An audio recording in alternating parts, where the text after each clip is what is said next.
আমার আল্লাহ রাব্বুল আলামিন মুসলমান বন্ধুগণ, আমার বাবাজি, আমি আপনাদেরকে অল্প কিছুক্ষণ আমি আপনাদেরকে বিরক্ত করব। এ বন্ধু,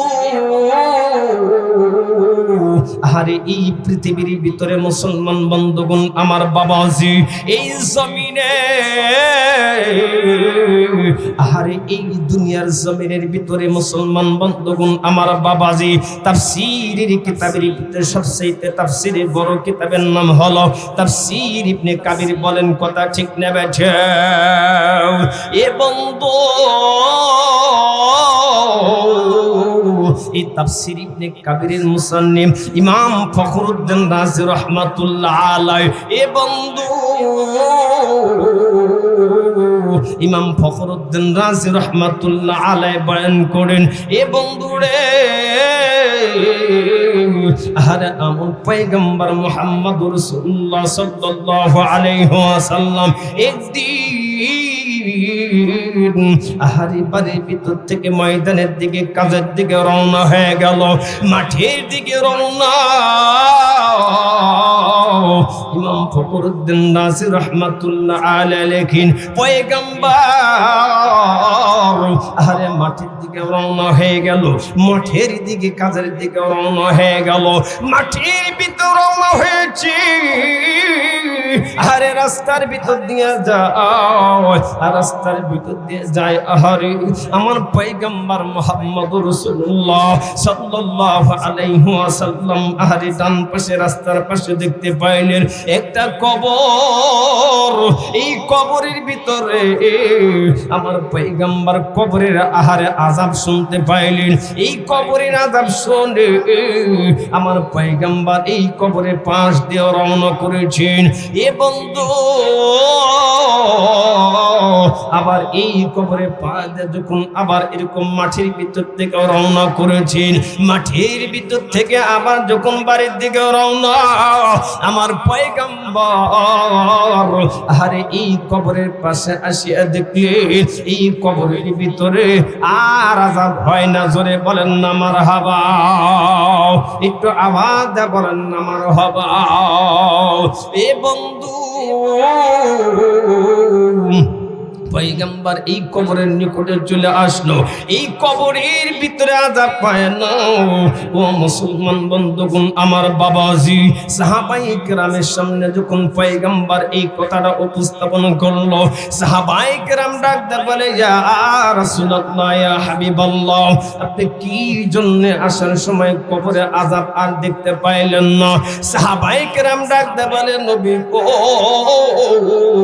আরে কি জন্য ওই কবরের আযাব বন্ধ হয়ে গেল? আমার বন্ধু,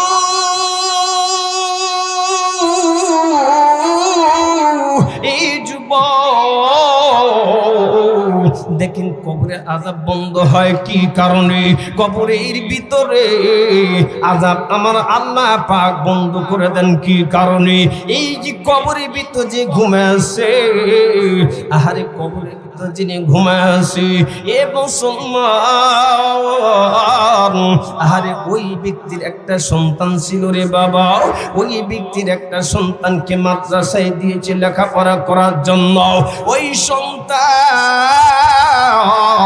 লেখাপড়া করার পরে কোরআনের হাফেজ হয়েছে। কোরআন শিক্ষা করার কারণে রে বাবা, ওই সন্তানের কোরআন শিক্ষা করার কারণে আল্লাহ পাক ওই সন্তানের বাবার কবরে আযাব আমার আল্লাহ পাক মাফ করে দেন। সুবহানাল্লাহ।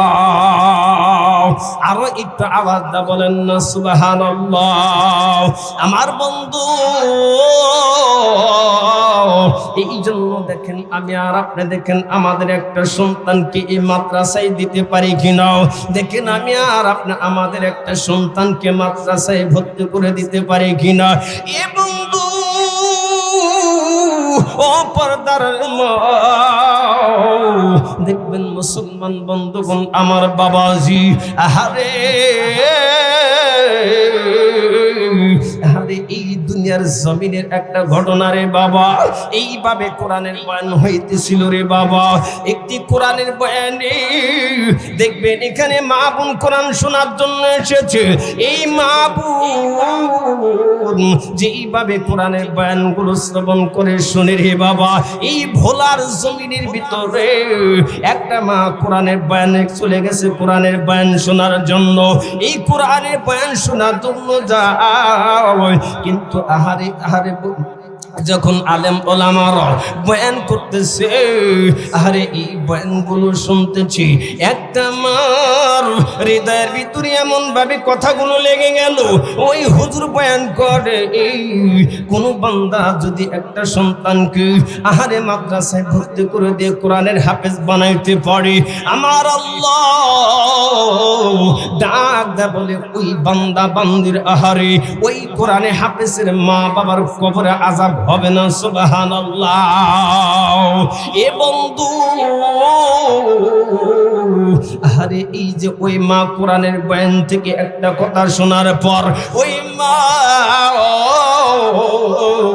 দিলের ভিতর নিয়ত করেছে, আহারে দিলের ভিতর ইচ্ছা জেগে গেল, আমার যদি আল্লাহ পাক একটা ছেলে সন্তান দান করি, কি কোরআনের হাফেজ বানাবো। ওই মা একটা সন্তান আল্লাহ পাক ওই মাকে দান করলো। ওই মা ওই সন্তানকে হাঁটি হাঁটি পা পা করে রওনা করে দিল মাদ্রাসার দিকে।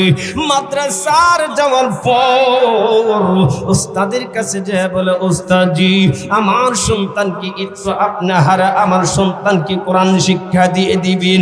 এই সন্তানকে মাদ্রাসায় নিয়ে যাওয়ার পরে যখন ওস্তাদের হাতে ধরে হাত ধরায় দিল, ওস্তাদি ডাক দেয় বলে, মা গো আপনি একটু দোয়া করবেন না। আমাদের কাজ হলো সন্তানের পিছনে শ্রম দেওয়া, আমাদের কাজ হলো সন্তানের পিছনে শ্রম দেওয়া। আপনি দোয়া করবেন আল্লাহ পাক আপনার সন্তানকে কোরআনের হাফেজ বানায় দিবেন। একটু আওয়াজ বলেন না আমার হাওয়া। এ বন্ধু, ওই সন্তান যখন আস্তে আস্তে আহারে আলিফ বা তা সা সিরি, ওই সন্তান যখন আহারে আম্মা পারা সূরা গুলো ধরল, এই সূরা শেষ করার পর আহারে ওই সন্তানকে যখন আহারে কোরআন হাতে দেওয়া হবে, ওই সন্তান যখন কোরআন হাতে নেওয়ার সময় হয়ে গেল, এ বন্ধু যখন কোন সন্তানকে কোরআন হাতে দেওয়া হয়, আহারে মাদ্রাসার ভিতরে বড় অনুষ্ঠান করা হয়, বলেন কথা ঠিক না বেঠা? এরকম ভাবে আহারে মাদ্রাসায় অনুষ্ঠান করবি, সকল ছাত্রছাত্রী আর সকল ছাত্রর নামের লিস্টগুলো শুরু হয়ে গেল। সবার লিস্টি আহারে ওই যে আব্দুল করিমের নিকটে যখন চলে আসলো, ডাক দে বলে, ও আব্দুল করিম তোমার মা বাবা, আরে তোমার বাবার নামটা বলো, ঠিকানাটা বলে দাও। ওই সন্তানের কাছে যখন যায়, আরে ওই সন্তান ওস্তাদের দিকে তাকায় তাকায় থাকে, আর চোখ দিয়ে টল টল টল টল করে পানিগুলো ছিঁড়ে দেয়। ওস্তাদ ডাক দে বলে, ও আব্দুল করিম তুমি কি জন্য কান্নাকাটি করো? তুমি কি জন্য চোখের পানি ছেড়ে দাও? তুমি কি জন্য কান্নাকাটি করো? ওই সন্তান ডাক দে বলে, হুজুর আপনি সবার নামে লিস্টি করেছেন হুজুর, আমার কাছে এসেছেন, আরে আমার মাও নাই, আমার বাবাও নাই, আমি কার নামটা আপনার এই লিস্টির ভিতর লিখে দেব? আর ওস্তাদ ডাক দে বলে, আব্দুল করিম রে তোমার মা আর বাবা কোথায়? তোমার মা আর বাবা কোথায়? আব্দুল করিম ডাক দে বলে, হুজুর আমার মা আমার বাবা কিভাবে দুনিয়া থেকে বিদায় হয়ে গেছে। ও যুবক, ও ও আমার বুড়া বাবা জিরারে, একটু দিলটা নরম করোনা রে বাবা, একটু দিলটা নরম করোনা রে বাবা। ওই যে আব্দুল করিম আহারে ডাক দিয়ে বলে, হুজুর আমার বাবা, আহারে আমার একটা ছোট্ট বোন ছিল, 2-3 বছরে আমার একটা ছোট্ট বোন। এই ছোট্ট বোনকে লইয়া আমার বাবা যখন আহারে সমুদ্র সৈকত আহারে পার করিয়া আহারে লঞ্চ স্টিমারে আহারে রওনা করেছি, আমি মাদ্রাসায় পড়ে মাদ্রাসার দিকে রওনা করেছি। আর এই সমুদ্রের ভিতরে মধ্যবর্তী স্থানে আসার পরে আহারে এমন প্রবল বেগে বাতাস শুরু হয়ে গেল, এমন জোরে বাতাস, এই বাতাস লাগার কারণে ওই সমুদ্রের সৈকতের ভিতরে লঞ্চ স্টিমার দেবে আহারে আমার বাবা আমার ছোট্ট বোন সহ আহারে ওই সমুদ্রের ভিতর ডুবে মারা যায়। একটু আওয়াজ না বলেন না ইন্না লিল্লাহ। এ বন্ধু বলে, তোমার মা কিভাবে মারা গেল? বলে, হুজুর আমার মা মারা গেল। বলে, আমার মা আমাকে মাদ্রাসায় পড়াবে, আমার মা আমাকে মাদ্রাসায় পড়াবে, আমার মা আমাকে কোরআনের হাফেজ বানাবে, আমার মার দিলের ভিতর অনেক আশা। এই যুবক ও পর্দার আরে মা বোনের আরে আমার কোরআনের হাফেজের মা যদি হও, আমার আল্লাহ পাক ডাক দে বলে, ও কোরআনের হাফেজের মা আর বাবা রে, তোদের কপাল পরে নেই, তোদের কপাল পরে নাই, তোদের কপাল হলো দামি কপাল। বলেন কথা ঠিক না বেঠিক? এ যুবক ওই যে মার কথা যখন বলতে গেল, ওই আব্দুল করিম আহারে চোখ দিয়ে পানিগুলো ছেড়ে আর কান্নাকাটি করে, হুজুর আমি কি বলবো হুজুর, আমার মা অন্যের বাড়ি কাজ করে, ধানের সিজনে ধানের কাজ করে, সরিষার সিজনে সরিষার কাজ করে। এই কাজ করার পর আমার মা আমার জন্য 200 টাকা জমা করিয়া আমার মা মাদ্রাসায় আমাকে দিয়ে যেত। একদিন আমার মা আহারে কিছু টাকা সংগ্রহ করিয়া আমার মা যখন আমার মাদ্রাসার দিকে রওনা করেছে, আমার মা ওই বাবার মতো ওই সমুদ্রের ভিতরে মুসলমান বন্ধুগণ আমার বাবা আজিম, ও যুবক ভাইরা রে আমার, ও পর্দার মা বোনেরা রে আমার, ওই সমুদ্রের ভিতরে আমার মাও আহারে ওই লঞ্চ স্টিমারের ভিতরে প্রবল ঘূর্ণিঝড়ের কবলে পড়িয়া আমার মা ওই সমুদ্রের ভিতরে ডুবিয়া আমার মা মারা যায়। ওই সন্তান চোখের পানি সারিয়া কান্নাকাটি শুরু করে দিল। এক পর্যায়ে যখন ওই সন্তানের মা আহারে ওই সন্তানের মাকে এক পর্যায়ে যখন রে বাবা আহারে কবরস্থ করা হলো, এই সন্তান ডাকতে বলে, হুজুর একটু আমার মার কবরের পাশে যাইয়া, একটু আমার মার কবরের পাশে যাইয়া আপনি 2 কানা হাত উঠে দোয়া করবেন রে হুজুর। হুজুর ডাকতে বলে, ও আমার বাবা, আহারে আরে কোন সন্তান যদি মা বাবার কবরের পাশে যায়, কোন সন্তান যদি মা বাবার কবরের পাশে যাইয়া 2 কানা হাত উঠে দোয়া করে, আমার আল্লাহ ডাক না বলে, ওই বান্দা বান্দি আহারে ওই সন্তানের বিনিময় ওই মা বাবার কবরে আযাব থাকে না। সুবহানাল্লাহ। আরো একটু আওয়াজ দা বলেন না সুবহানাল্লাহ। এ বন্ধু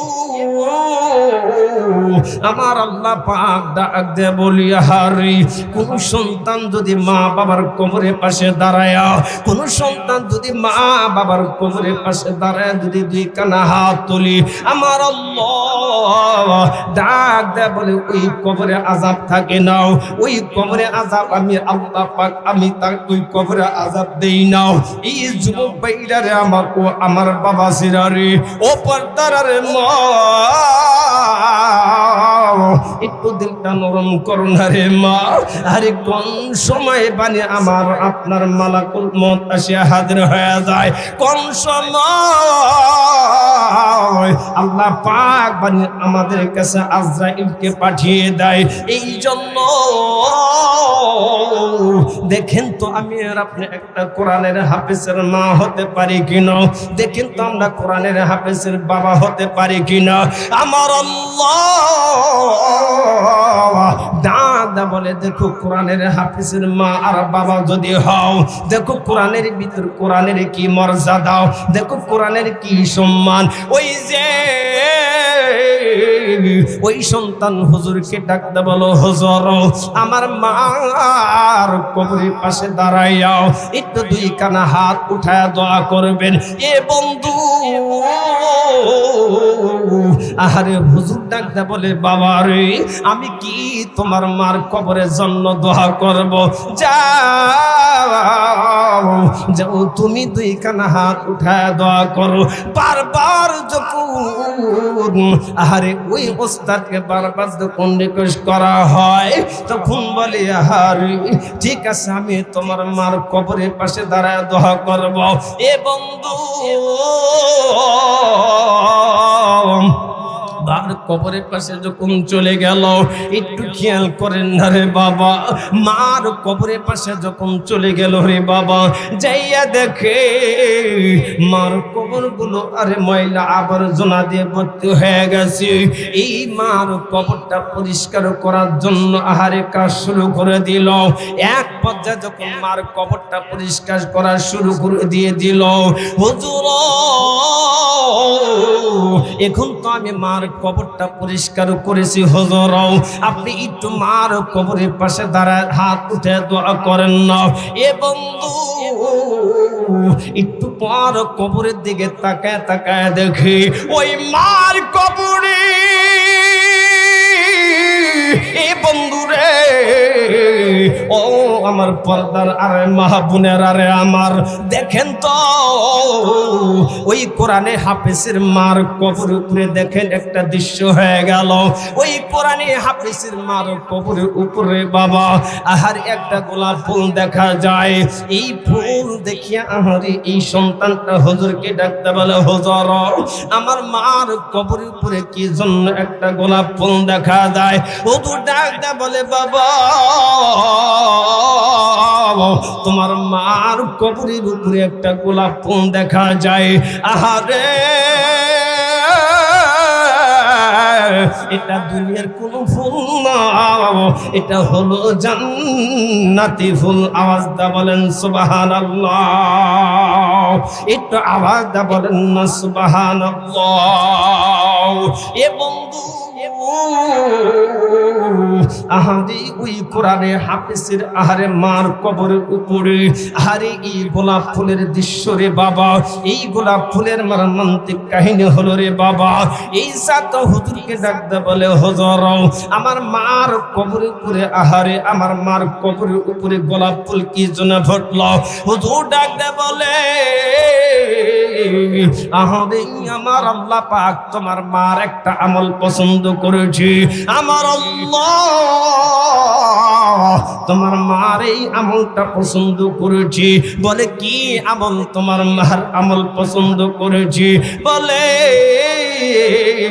আহারে তোমার মা আহারে তুমি যখন গর্ভে এসেছো তোমার মা দিলে দিলে নিয়ত করেছি, তোমার মা দিলে দিলে নিয়ত করেছি আমার যদি সন্তান হয় আমি মাদ্রাসায় দেব। এই যে বন্ধু এই যে এই দিলের তামান্নাও আমার আল্লাহ পাক পছন্দ করেছেন সুবহানাল্লাহ। এই জন্য মুসলমান বন্ধুগণ আমার বাবাজি, আল্লাহ রাব্বুল আলামিন দেখেন বলে কোন কোরআনের হাফেজের মা আর বাবা যদি এই দুনিয়াতে হয়ে যেতে পারেন, আল্লাহ পাক বলেন ওই কোরআনের হাফেজের মা আর বাবার কবরে আযাব আল্লাহ পাক দিবেন না। সুবহানাল্লাহ বলেন, একটু আওয়াজ দা বলেন না সুবহানাল্লাহ। এই কোরআনের হাফেজের মার কবরের উপরে যে গোলাপ ফুল ফুটেছে, আল্লাহ পাক ওই হাফেজের মার এই দোয়া আল্লাহ পাক পছন্দ করেছেন। দিলের তামান্না আল্লাহ পাক পছন্দ করার কারণে আল্লাহ পাক বলতেছেন, যা আমি দুনিয়াতে তোর কবরখানা আমি খুশবু আম্বর ধারা ভরপুর করে দিলাম। সুবহানাল্লাহ।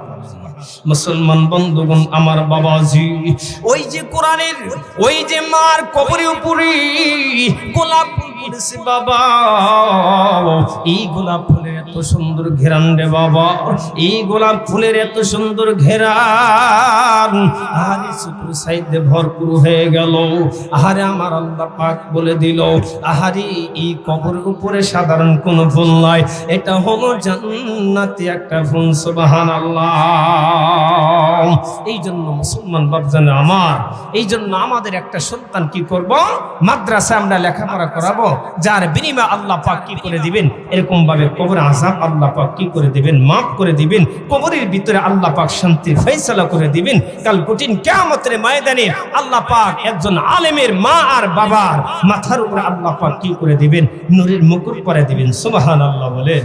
আল্লাহ পাক কাল কঠিন কিয়ামতের ময়দানে আল্লাহ পাক এই কোরআনে হাফেজদের মা বাবাকে ডাকতে বলবেন, এই ময়দান আল্লাহ পাক কি করবেন, একত্রিত করবেন, জমা করবেন।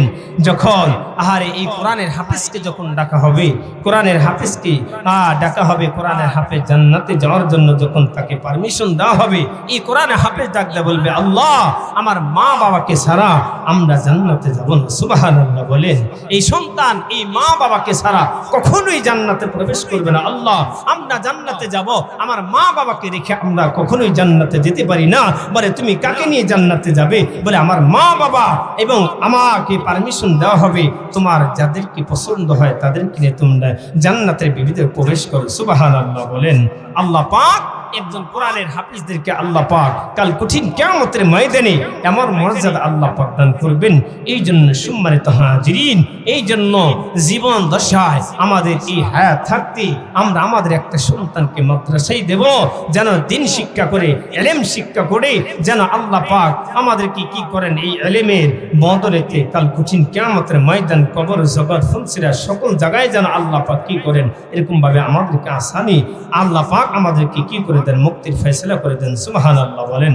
এই জন্য সম্মানিত হাজিরিন, এই জন্য কোরআনের হাফেজ, অনেকে দেখবেন কোরআনের হাফেজ হয়েছে, অনেকে কোরআনের হাফেজ হওয়ার পর অনেকে মনে মনে ভাবে যে আহারে এই কোরআনের হাফেজ হয়েছে কি, এরা কি করে খাবে, এরা দুনিয়ার ভিতরে কি কেমনে চলবে, এরকম মানুষ চিন্তা ভাবনা করে না। বলেন এক শ্রেণী মানুষেরা এরকম ভাবে চিন্তা ভাবনা করে, কিন্তু আপনি ঠান্ডা মাথায় বুঝে দেখেন এই পৃথিবীর ভিতরে যারা কোরআনের হাফেজ হয়েছে, যারা হক্কানি আলেম হয়েছে, আল্লাহ পাক সবচাইতে পৃথিবীর ভিতরে এই আলেমদেরকে সবচেয়ে দামি দামি খাবার গুলো আল্লাহ পাক তাদেরকে খাওয়ায়। বলেন কথা ঠিক না বেঠিক? আল্লাহ পাক সবচেয়ে দামি দামি খাবারগুলো আল্লাহ পাক তাদেরকে খাওয়ায়। আল্লাহ পাক সবচেয়ে দামি খাবার এবং দামি দামি পোশাক তাদেরকে পরায় দেন। বলেন কথা ঠিক না বেঠিক? এটা কিসের ইজ্জতে? কোরআনের সম্মানে, কোরআনের ইজ্জতে। বলেন কথা ঠিক না বেঠিক? এই জন্য আমরা মনের ভিতরে যারা কোরআনের হাফেজের মা বাবা হয়েছি, আমরা মনে কখনোই আমরা দুর্বলতা আনবো না, কখনোই দুর্বলতা আনবো না। আল্লাহ পাক কোরআনের হাফেজদেরকে আল্লাহ পাক এই মা বাবাকে আল্লাহ পাক দুনিয়াতেও যেমন সম্মান দিবেন, আল্লাহ পাক হাসির ময়দানে আল্লাহ পাক তাদেরকে সম্মান দিবেন। বলেন না একটু আওয়াজ বলেন না সুবহানাল্লাহ। মুসলমান বন্ধুগণ আমার বাবাজি, এই জন্য যারা কোরআনের হাফেজ হয়েছে, যারা কোরআনের হাফেজ হয়, কোরআনের হাফেজের মা বাবা হয়, আমার আল্লাহ দাঁত বলে ওই সকল মা বাবার কবরে আযাব আমি আল্লাহ পাক দেব না, ওই সকল মা বাবাকে আমি কবরে আযাব দেব না। এ বন্ধু আহারে আল্লাহ রাব্বুল আলামিন ডাকতে বলে, আহারে এই পৃথিবীর ভিতরে মুসলমান বন্ধুগণ আমার বাবাজি, আমি আর আপনি যদি আল্লাহ পাকের জাহান্নামের আগুন থেকে বাঁচতে চাই, আমার আল্লাহ চারটি রাস্তা আমার আল্লাহ পাক দেখায় দিল। এক নাম্বার যুবক ভাইরা রে আমার, পদ্মার আর মা বোনেরা রে আমার, ও আমার সামনে বসা পুরা বাবা জিরা রে আমার আল্লাহ, ওই যে আমি আপনাদেরকে বলেছি আহারে তাফসীর ইবনে কাবিরের ভিতরে ইমাম ফখরুদ্দিন রাজি রাহমাতুল্লাহ আলাইহি বলেন, এই জাহান্নামের আগুন থেকে যদি কোনো মানুষ কোনো বান্দা বান্দি আহারে মুক্তি পেতে চায়, এক নাম্বার আহারে নিজেকে আলেম হতে হবে। এক নাম্বার, ও যুবক ভাইরা রে আমার, আমার বাবা জিরারে, এক নাম্বার হলো আমাকে আলেম হতে হবে। এক নাম্বার যদি আমি আর আপনি যদি আলেম হতে পারি, আমার আল্লাহ ডাক দেয়া বলে ওই বান্দার কবরে আযাব হবে না। ওই বান্দা মরার সঙ্গে সঙ্গে আমার আল্লাহ পাক কবরকে জান্নাতের বাগান বানিয়ে দিবেন। সুবহানাল্লাহ, একটু আওয়াজ দা বলেন না সুবহানাল্লাহ। দুই নাম্বার, আমার আল্লাহ রাব্বুল আলামিন বলে আহারে, এক নাম্বার তোমাকে আলেম হতে হবে। দুই নাম্বার, তোমাকে আলেম যদি নাও হও, আলেমের ছাত্র হতে হবে। বলেন কথা ঠিক না বেঠিক? এক নাম্বার আলেম হতে হবে, আলেম যদি না হও তোমাকে দুই নাম্বার আলেমের ছাত্র হতে হবে। তিন নাম্বার, আহারে আলেমের কথাগুলো তোমাকে মানতে হবে। চার নাম্বার, আলেমকে মহব্বত করতে হবে। এই চারটি গুণ যদি আমরা অর্জন করতে পারি রে বাবা, আমার আল্লাহ পাক ডাকতে বলে আহারে ওই বান্দা বান্দির কবরে আযাব হবে না। আমার আল্লাহ পাক ওই বান্দা বান্দিকে আমার আল্লাহ বিনি হিসেবে জান্নাতের মেহমান বানিয়ে দিবেন। সুবহানাল্লাহ। এই জন্য মুসলমান বন্ধু, আমি আর আপনি যদি জাহান্নামের আগুন থেকে বাঁচতে চাই, এই বন্ধু এক নাম্বার আমি আলেম হব। আলেম হতে পারলাম না, আলেম কি করব? মহব্বত করব, আলেমের ছাত্র হব, আলেমের কথাগুলো মেনে চলব। আমার আল্লাহ পাক ওয়াদা দিয়ে দিলেন, আহারে ওই বান্দা বান্দির আমি আল্লাহ পাক কবরে আযাব দেব না। আমি আল্লাহ পাক তাদের কবরে সাব্বিশ্য দ্বারা ভরপুর করব না। এ বন্ধু, এই জন্য মুসলমান বন্ধুগণ, আমার বাবাজি, আমার আল্লাহ রাব্বুল আলামিন আহারে ডাক দেয়া বলে, ও বন্ধুগণ, আমার বাবাজি, আমার আল্লাহ পাক কোরআনের অন্য জায়গায় ডাকতে বলি, ইয়া আইয়ুহাল্লাযীনা আমানু, ও আমার ইমানদার বান্দা বান্দিরা রে, আহারে তোমরা কোন জিনিসের মহব্বতে আমি আল্লাহ পাককে ভুলে গেলি? ইয়া আইয়ুহাল ইনসানু মা গাররাকা বিরাব্বিকাল কারীম। আমার আল্লাহ ডাক দে বলে, দুনিয়ার ভিতরে আমি আল্লাহ পাকের মহব্বত থেকে, আহারে তোমরা আমার মহব্বত থেকে কেমনে দূরে চলে যাও? আমি আল্লাহ পাকের ভালোবাসা থেকে তোমরা কেন দূরে চলে যাও? আমি আল্লাহ পাকের মহব্বত থেকে তোমরা কেন দূরে যাও?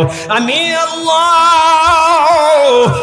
আল্লাহ রাব্বুল আলামিন তোমাদেরকে রিজিকের ব্যবস্থা করে দিলাম। আমি আল্লাহ পাক তোমাদেরকে সুস্থতার ব্যবস্থা করে দিলাম। আমি আল্লাহ পাক তোমাকে সকল প্রকার বালে মুসিবত থেকে আহারে তোমাকে হেফাজত করলাম। একবার খেয়াল করো, আমি আল্লাহ পাক তোমাদেরকে এত নিয়ামত দেওয়ার পর, আমি আল্লাহ পাক তোমাদেরকে এত শান্তি দেওয়ার পর, কি জন্য আমি আল্লাহকে তোমরা ভুলে যাও? এই জন্য মুসলমান, ও যুবক ভাইরা রে আমার, আমি যে কথা বলতেছিলাম রে বাবা, আহারে আমি আর আপনি যদি কবরে শান্তি পেতে চাই, আমি আর আপনি যদি কবরে শান্তি পেতে চাই, আমার আল্লাহ ওই যে আমি তাফসীর ইবনে কাবিরের কথা বলেছি রে বাবা, তাফসীর ইবনে কাবিরের ভিতরে ইমাম ফখরুদ্দিন রাজি রাহমাতুল্লাহ আলাইহি বয়ান করেন, এবং ইমাম রশিদ গঙ্গোহী রাহমাতুল্লাহ আলাইহি আহারে তাদের ছাত্রদের বাড়িতে চলে গেছে। এ বন্ধু, তাদের ছাত্রদের বাড়ি চলে গেছে দাওয়াত খাওয়ার জন্য। যাওয়ার পর যখন হুজুরকে খাবার দিয়ে দিল প্লেটের ভিতরে বাবা, এক পর্যায়ে যখন তার সামনে পানিগুলো দেওয়া হলো, এই পানি দেওয়ার পর রে বাবা, ইমাম, ও বন্ধুগণ আমার বাবাজি রশিদ আহমদ গঙ্গোহী রহমাতুল্লাহ আলাইহি যখন গ্লাস গ্লাসের ভিতর পানিটা নিয়ে এরকম ভাবে খাওয়ার জন্য শুরু করে দিল। পানি খাওয়ার পর আহারে তিনি এরকম ভাবে আশ্চর্য হয়ে গেল, কি ব্যাপার, পানি আমি খাওয়ার জন্য যখন মুখে দিয়ে দিলাম, এই পানি তো বন্ধুগণ আমার বাবাজি মিষ্টি যুক্ত হয়, কিন্তু এই পানি মিষ্টি না রে বাবা, এই পানিগুলো তিতা যুক্ত হয়ে গেল। কারণ কি? আহারে আহারে রশিদ আহমদ গাঙ্গুহি রহমাতুল্লাহ আলাই এই ছাত্রকে ডাকতে বলে, কি ব্যাপার, তুমি আমাকে যে পানিগুলো দিলে, এই পানি আহারে এই পানি তো মিষ্টি যুক্ত পানি নেই, এই পানি তিতা যুক্ত হয়ে গেল। ছাত্র বলতেছে, হুজুর এই পানি তিতা হওয়ার কারণ কি, আমি কি করে বলবো এই পানিগুলো তিতা হয়ে গেছে। আহারে রশিদ আহমদ গাঙ্গুহি রহমাতুল্লাহ আলাই ডাকতে বলি, আহারে আহারে এই কবর আছে, ওখানে হলো একটা কবর। বলে, বন্ধু দেখেন কবরে আযাব কি ভয়াবহ কবরে আযাব, তিনি দেখেন ভয়াবহ কবরে আযাব, ওই পাশে কবরের আযাব চলতেছে রে বাবা, কবরে আযাব হয়। এই কবরে আযাব হওয়ার কারণে রে বাবা, এই যে জমিন থেকে নিচ থেকে যে পানিগুলো টিউবওয়েল থেকে উঠেছে রে বাবা, আহারে ওই কবরে আযাব হওয়ার কারণে রে বাবা, ওই কবরের আযাব হওয়ার কারণে বাবা, আহারে ওই জীবন থেকে যে পানিগুলো এনে হুজুরকে দিয়েছি, আহারে এই কবরে আযাব হওয়ার কারণে রে বাবা, আহারে ওই পানিগুলো তিতাযুক্ত হয়ে গেল। এইদিকে হুজুর ডাকটা বলে, আহারে তোমরা যদি এই পানিগুলোকে, তোমরা যদি বন্ধুগণ আমার বাবাজি এই পানিগুলো যদি পরিবর্তন করতে চাও, ইমাম রশিদ আহমদ গাঙ্গুহি রহমাতুল্লাহ আলাইহি ডাকতে বলে, সবাইকে ডাক দাও, সবাইকে একত্রিত করো, সবাইকে আমার কাছে ডাক দিয়ে নিয়ে আসো। ডাকতে বলে, হুজুর আপনি কি জন্য আমাদেরকে ডাক দিয়েছেন? হুজুর ডাক না বলে, সবাই তোমরা যদি আহারে এই কবরের ভিতরে আহারে আযাব হয়, আযাবকে যদি বন্ধ করতে চাও, এই পানিকে যদি তোমরা মিষ্টিতে রূপান্তরিত করতে চাও, সবাই মিলে তোমরা কালেমার জিকির শুরু করে দাও। কালমা লা ইলাহা, একটু জবান খুলে, কালমা লা ইলাহা ইল্লাল্লাহ, লা ইলাহা ইল্লাল্লাহ, লা ইলাহা ইল্লাল্লাহ, লা ইলাহা ইল্লাল্লাহ, লা ইলাহা ইল্লাল্লাহ, লা ইলাহা ইল্লাল্লাহ, লা ইলাহা ইল্লাল্লাহ, লা ইলাহা, আর জোরে লা ইলাহা ইল্লাল্লাহ, লা ইলাহা, লা ইলাহা ইল্লাল্লাহ মুহাম্মাদুর রাসূলুল্লাহ। আওয়াজ বলেন না সাল্লাল্লাহু আলাইহি ওয়াসাল্লাম। আমার বন্ধুগণ, আমার বাবাজি, আরে ইমাম রশিদ আহমদ গাঙ্গুহি রহমাতুল্লাহ আলাই সবাইকে যখন একত্রিত করিয়া ডাকতে ডাকতে বলতেছে, আরে এই যদি কবরে আযাব বন্ধ করতে চাও, এই পানি যদি তোমরা আরে পরিবর্তন করতে চাও, সবাই মিলে কালেমার জিকির শুরু করে দিয়ে দাও। সবাই মিলে যখন এই কালেমার জিকির শুরু করে দিয়েছে রে বাবা, আমার আল্লাহ এই জিকিরের বিনিময়ে আমার আল্লাহ পাক আহারে ওই কবরে আযাব যে চলতেছিল রে বাবা, এই জিকিরের তালকিনের কারণে আমার আল্লাহ পাক ওই কবরে আযাব মাফ করে দিলেন। সুবহানাল্লাহ। এই জন্য বন্ধু, আমি আর আপনি যদি কবরে আযাব থেকে যদি আমি আর আপনি মুক্তি পেতে চাই রে বাবা, আমি আর আপনি যদি কবরে আযাব থেকে যদি আমি আর আপনি মুক্তি পেতে চাই, একমাত্র আল্লাহ পাকের জিকির ছাড়া মুক্তি পাওয়ার রাস্তা নেই। বলেন কথা ঠিক না বেঠি?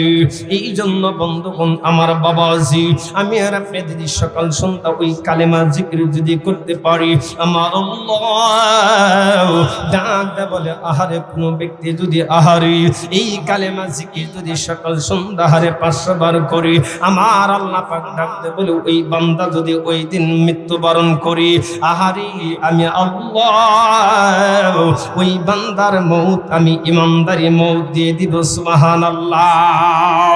শুধু তাই নয়, আমার আল্লাহ পাক ডাকতে বলে আহারে ওই বান্দা যখন মৃত্যুবরণ করবে, মালাকুল মউত আসিয়ে যাবে, তার মুখ আমি এত সুন্দর মুখ আমি বানায় দিব, ওই ব্যক্তির মুখটা আমি আহারে নূরের মতো চমকাইতে থাকবে, ঝলমল করতে থাকবে। সুবহানাল্লাহ। এই জন্য বন্ধুগণ আমার বাবাজি, এই কালেমা যদি আমি আর আপনি ঝুঁকিরি বাবা, এই কালেমা জপলে আমার আর আপনার ক্ষতি হবে না রে বাবা। এই কালেমার বিনিময় আমার আল্লাহ পাক ইমানি মউত আমাদেরকে দান করবেন। আমার আল্লাহ পাক এই কালেমার বিনিময় ইমানদারি মউত আল্লাহ পাক দান করবেন।